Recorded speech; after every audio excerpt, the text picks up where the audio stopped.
Greetings to you and to everyone in the University of Dayton family. I continue to offer my prayers that you, your families, and your loved ones are safe and managing as well as you can during these difficult times. Although the early prospects of a gradual reopening of some aspects of our lives are very welcome, we still face many coronavirus-related challenges as a society, across higher education, and at our university. I speak to you today with a heavy heart as I have difficult news to share about the next steps we must take. As discussed during the town hall meetings just before Easter, the uncertainties we face over the next year are requiring us to make painful decisions about furloughs and layoffs now and take a number of other steps in order to prepare the university to weather the months ahead. While we are planning for and looking forward to welcoming students on campus this fall, we must prepare for a variety of scenarios that would significantly affect the university's revenues. Let me assure you that the steps we are taking will help position the university to survive no matter the depths of this pandemic and ultimately thrive when it is over. But the pandemic has already undermined our financial plans for this year, upended projections for next year, and poses a significant threat to all of higher education, except for a few extremely wealthy universities. In addition to unanticipated costs this spring, we expect a significant decrease in revenue this summer and face great uncertainty surrounding the coming academic year. Given the lack of a vaccine, continued social distancing, and the close contact of our students, faculty, and staff in residential facilities, classrooms, the chapel, and other campus gathering places, we are called to plan for a worst-case scenario in which public health officials and our own responsibility to care for the safety and well-being of our campus community would require us to delay or significantly alter in-person instruction and campus life this fall.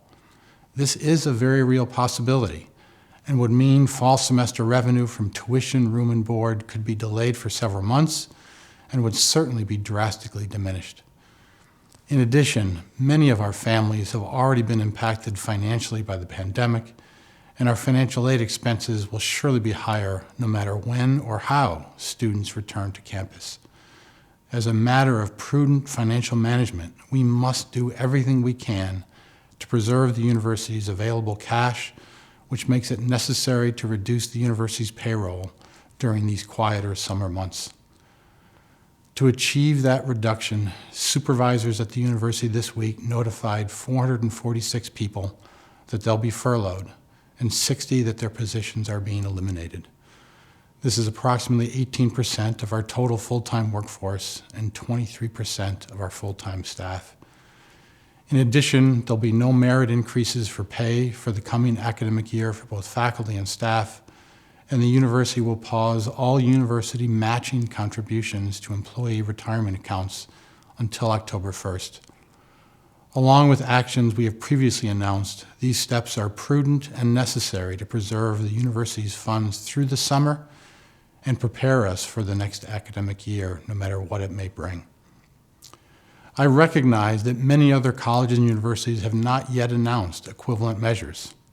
However, we are charged with ensuring the survival of this university and our special mission, no matter what may come and how deep the impact of the pandemic. We are taking that commitment to the University of Dayton and to the Society of Mary very seriously, and I believe it requires us to be conservative and proactive. I'd like to speak directly to those members of the UD family who are being furloughed or laid off. I'm truly, deeply, and personally sorry that these actions could not be avoided. I know you put your hearts and souls into this university and our students. We appreciate your hard work, your dedication, and your care. As the absence of our students has been heartbreaking, your absence will be even more so.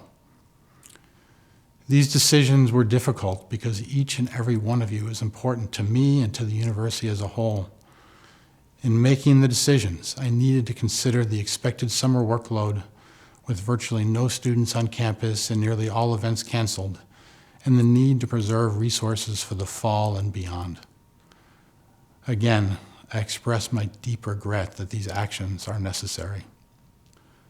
All units of the university are affected by these employment actions, and the loss of our colleagues and friends will touch us all.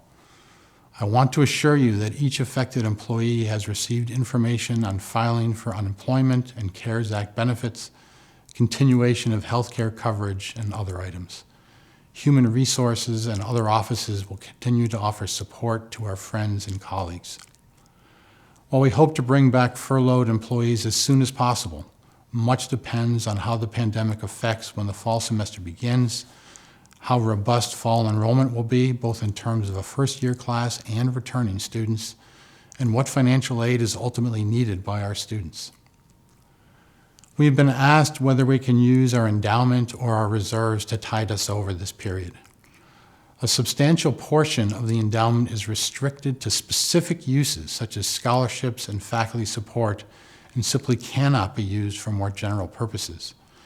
And as we do not know when tuition, room, and board revenue will flow again, our reserves, which were already diminished by the market decline, could well be necessary to support all of our fixed costs and allow us to keep the university open in the fall and beyond.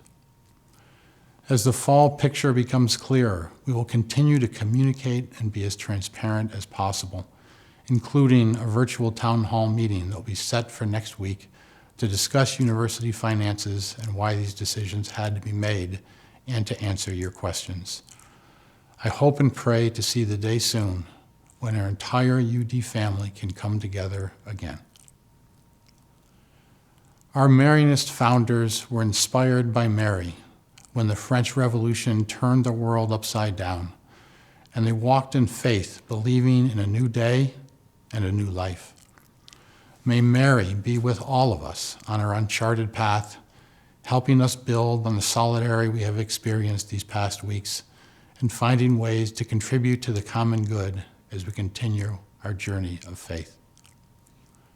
Please, please, all of you, keep the affected employees particularly close in your prayers, beseech Mary to watch over them, and check in on them from time to time. They are our family. Continue to take care and stay safe and healthy.